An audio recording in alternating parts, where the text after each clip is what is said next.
दोस्तों, कई बार हम पढ़ते हैं ना, हम बहुत गलतियां कर होते हैं पर हम उन पर ध्यान नहीं देते।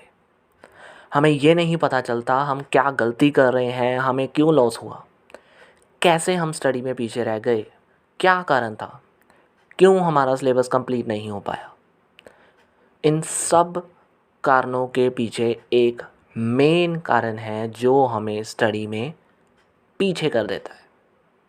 दोस्तों, आज हम यही बात करेंगे कि ऐसी कौन सी एक थिंग है जो हमें नहीं करनी है पढ़ाई करते हुए।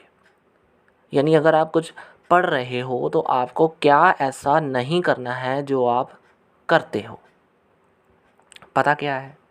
That is comparison.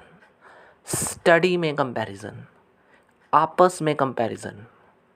दोस्तों, जब भी आप पढ़ रहे हो ना, आप क्या करते हो? कंपैरिजन दो तरीके के बांट लो। आप दो तरीके कंपैरिजन करते हो। पहला, आप जब पढ़ रहे हो, सेशन स्टार्ट हुआ, आपने क्या किया? स्ट्रैटेजी, प्लान, सब कुछ आपने तैयार कर लिया। आपने क्या किया? आपने एक प्लान तैयार कर लिया कि मैंने इस समय तक ये कर लेना है, उसके बाद नोट्स बना लेने हैं, दैन पेपर भी सॉल्व कर लेने हैं।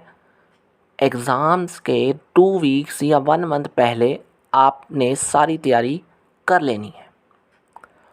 फुल ऑफ तैयारी से आप अपनी स्टडी में लगे हुए हो, माइंड सेट कर लिया है आपने।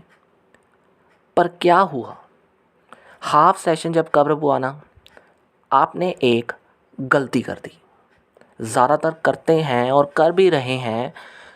क्या करते हो? कंपैरिजन करना शुरू कर देते हो। किससे? उस फ्रेंड से, उस स्टूडेंट से जिससे आपको लगता है कि मुझे उससे बस आगे निकलना है या वो आपसे कुछ आगे ना निकल जाए। आप क्या करते हो? कंपैरिजन करना शुरू कर देते हो। पहला केस, अगर तो कंपैरिजन आपके हक में हुआ, आप उससे आगे हुए, आपको कुछ ज़्यादा फ़र्क नहीं पड़ेगा। आप अपनी पढ़ाई में लगे रहोगे, आपको बस खुशी मिलती रहेगी कि आप उससे आगे हो, आप अच्छे से पढ़ रहे हो।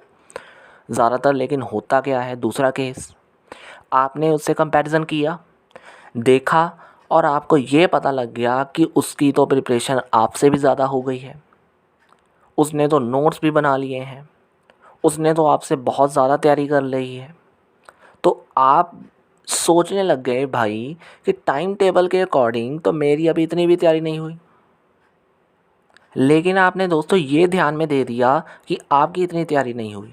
आपने ये ध्यान में नहीं दिया कि जो आपका टाइम टेबल है आप उसी के अकॉर्डिंग तो चल रहे हो। आपको पता है कि आप अगर उसके अकॉर्डिंग चले भी गए तो आप कहीं पीछे तो नहीं रहोगे ना, आप कर लोगे ना। लेकिन दोस्तों, आप उस समय इस बात को ध्यान में नहीं देते और सोचते ही रहते हो। आप क्यों अपने कंपेरेबल पर्सन से पीछे हो? क्यों आप पीछे रह गए? आप क्या करते हो? उस समय अपनी स्ट्रैटेजी और प्लान्स को चेंज करने की कोशिश में लग जाते हो। और उस चेंज स्ट्रैटेजी और प्लान से क्या होता है? आप अपने सिलेबस को जितना कंप्लीट कर सकते थे उतना नहीं कर पाते। और उसके कारण से क्या होता है? आपकी जो रिवीजन होनी होती है आप वो भी नहीं कर पाते और एग्ज़ाम्स में आप कुछ लिख भी नहीं पाते, जिसकी वजह से आपका जो रिज़ल्ट है वो डाउन चला जाता है और आपका कंपेरेबल पर्सन यानी आपका कंपेरेबल जो फ्रेंड है वो आपसे आगे चला जाता है। देखा दोस्तों, जड़ क्या थी? कंपैरिजन। और कहाँ तक आपको गिरा दिया उसने? रिज़ल्ट तक। करना आपको नहीं था, आप फिर भी करते हो। बस आपको यही चीज़ ध्यान में रखनी है और कंपैरिजन पढ़ते हुए और स्टडी करते हुए नहीं करना है, बस ये ध्यान में रखना है।